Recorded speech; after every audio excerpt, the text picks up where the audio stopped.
ಹಲವಾರು ಸಮಸ್ಯೆಗಳು. ಇವಾಗ JJMಗೆ ಕೆಲವಾರು ಕಡೆ ಟ್ಯಾಂಕ್ಗಳಿಗೆ ಕಟ್ಟುವುದಕ್ಕೆ ಅವಕಾಶ ಇರಲಿಲ್ಲ. ಅದು ನಮ್ಮ EO ಅವರಿಗೆ ಕೆಲವಾರು ವಿಷಯಗಳನ್ನು ಕೂಡ ನಾವು ಜವಾಬ್ದಾರಿ ವಹಿಸಿದ್ದೇವೆ. ಅವರು JJM ಇಂಜಿನಿಯರು ಮತ್ತು KEB ಇಂಜಿನಿಯರು ಇವೆಲ್ಲರೂ ಸೇರಿಕೊಂಡು ಎಲ್ಲ ಸಮಸ್ಯೆಗಳನ್ನು ಬಗೆಹರಿಸಬೇಕು ಅಂತ ನಾನು ಕುಡಿಯುವ ನೀರಿನ ಸಮಸ್ಯೆಗಳು ಬಗೆಹರಿಸಬೇಕು ಅಂತ ಅವರಿಗೆ ಜವಾಬ್ದಾರಿ ವಹಿಸಿದ್ದೇನೆ.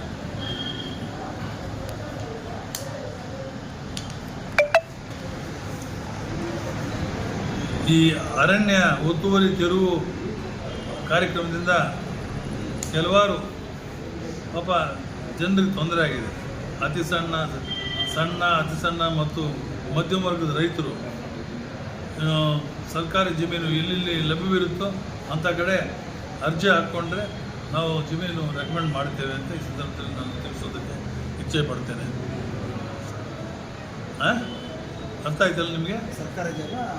ಅರಣ್ಯ ಒತ್ತುವರಿ ತೆರವು ಕಾರ್ಯಕ್ರಮದಿಂದ ಮೊನ್ನೆ ಆಯ್ತಲ್ಲ, ಲಾಸ್ಟ್ ಇಯರು ಬಾಧಿತರಾದ ಅತಿ ಸಣ್ಣ ಮತ್ತು ಮಧ್ಯಮ ವರ್ಗದ ರೈತರು ಅದ್ರ ಭಾಗದಲ್ಲಿ ಸರ್ಕಾರಿ ಜಮೀನು ಲಭ್ಯ ಇದ್ದಲ್ಲಿ ಅಂತ ಅರ್ಜಿ ಹಾಕ್ಕೊಂಡ್ರೆ ಅಂಥವ್ರಿಗೆ ಆದ್ಯತೆ ಮತ್ತು ಅರ್ಹತೆ ಮೇರೆಗೆ ಜಮೀನನ್ನು ಮಂಜೂರು ಮಾಡಿಕೊಡ್ತೇವೆ ಕಮಿಟಿ ಮುಖಾಂತರ.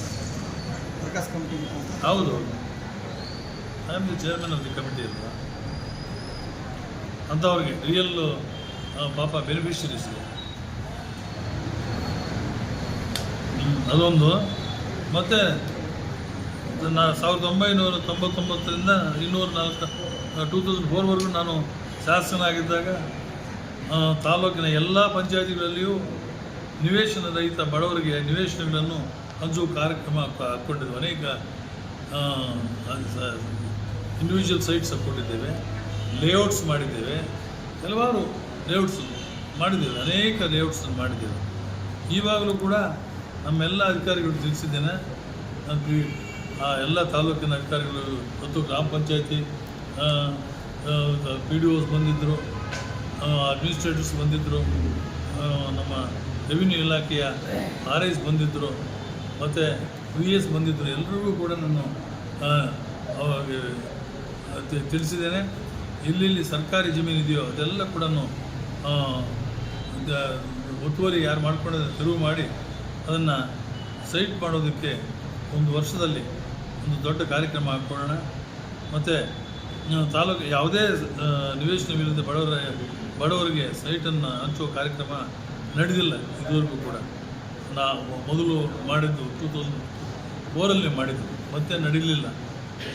ಮುಂದಿನ ಒಂದು ವರ್ಷದಲ್ಲಿ ನಿವೇಶನವಿಲ್ಲದ ಅರ್ಹ ಬಡವರಿಗೆ ಸೈಟು ನಿವೇಶನವನ್ನು ಗುರುತಿಸಿ ಹಂಚುವ ಕಾರ್ಯಕ್ರಮವನ್ನು ಪ್ರಥಮ ಆದ್ಯತೆಯ ಮೇರೆಗೆ ತೆಗೆದುಕೊಳ್ತೇವೆ. ಇದು ಭಾಳ ಮುಖ್ಯವಾದ್ದು. ಮತ್ತು ತಾಲೂಕಿನ ಎಲ್ಲ ಅಧಿಕಾರಿಗಳಿಗೂ ಸ್ವಲ್ಪ ಶಿಸ್ತಿನಿಂದ ಏನೇನು ಸಮಸ್ಯೆಗಳಾಗಿದೆ ಇವಾಗ ಒಂದು ವಾರದಲ್ಲಿ ಅಂಥವೆಲ್ಲ ಕೂಡ ಮರುಕಳಿಸಬಾರ್ದು. ಮುಂದೆ ಅಂಥ ಕಾರ್ಯಕ್ರಮಗಳು ಬಹುಶಃ ನಿಮಗೆಲ್ಲ ಗೊತ್ತಿದೆ. ಕೆಲವು ಪಂಚಾಯತಿಗಳ ಆದ ಕೆಲಸಗಳು, ಕೆಲವು ಪಂಚಾಯತಿಗಳಲ್ಲಿ ಆಗಬಾರ್ದ ಕೆಲಸಗಳಾಗಿತ್ತು.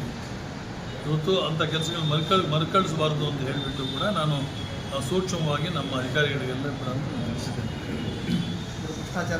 ಅರ್ಥ ಏನು ಅದೇ ಡೀಟೇಲಾಗಿ ಹೇಳ್ಬಾರ್ದು, ಅಷ್ಟೇ ನಾಚಿಕೆ ಆಗುತ್ತೆ ನಮಗೆಲ್ಲ ಹೇಳ್ಕೊಳ್ಳೋದು. ಸರ್, ನಮ್ಮದೊಂದು ಪ್ರಶ್ನೆ ಸರ್. ಅಭಿವೃದ್ಧಿ ಕಾರ್ಯಕ್ರಮಗಳನ್ನ ಮೋಸ್ಟ್ ಇಂಪಾರ್ಟೆಂಟ್ ನಿಮಗೊಂದು ಶ್ರೀರಾಮ ದೇವಸ್ಥಾನಕ್ಕೆ 1 ಕೋಟಿ ರೂಪಾಯಿನ ಇದನ್ನು ನಾನು ಸ್ಯಾಂಕ್ಷನ್ ಮಾಡಿಸಿದ್ದೇನೆ. Shortly it will be announced. ದೇವಸ್ಥಾನಕ್ಕೆ 1 ಕೋಟಿ ಯಾವ ರೀತಿ ನಾನು ಇದಕ್ಕೆ ನರಸಿಂಹಸ್ವಾಮಿ ದೇವಸ್ಥಾನ ಕೊಟ್ಟಿದ್ದೇನೆ, ಅದೇ ಟೈಪು ಶ್ರೀರಾಮ ದೇವಸ್ಥಾನ ಬಹಳ ಪುರಾತನ ದೇವಸ್ಥಾನ, ಹಳೇದಾಗಿತ್ತು. ಅದಕ್ಕೆ ಸಂಬಂಧಪಟ್ಟ ಹಿರಿಯರಿಗೂ ಕೂಡ ನಾನು ಬೆಳಗ್ಗೆ ಫೋನ್ ಮಾಡಿ ತಿಳಿಸಿದ್ದೇನೆ. ಟೌನ್ ಪ್ರಮುಖ ಶೀಘ್ರದಲ್ಲೇ ಅನೌನ್ಸ್. ಹೌದು.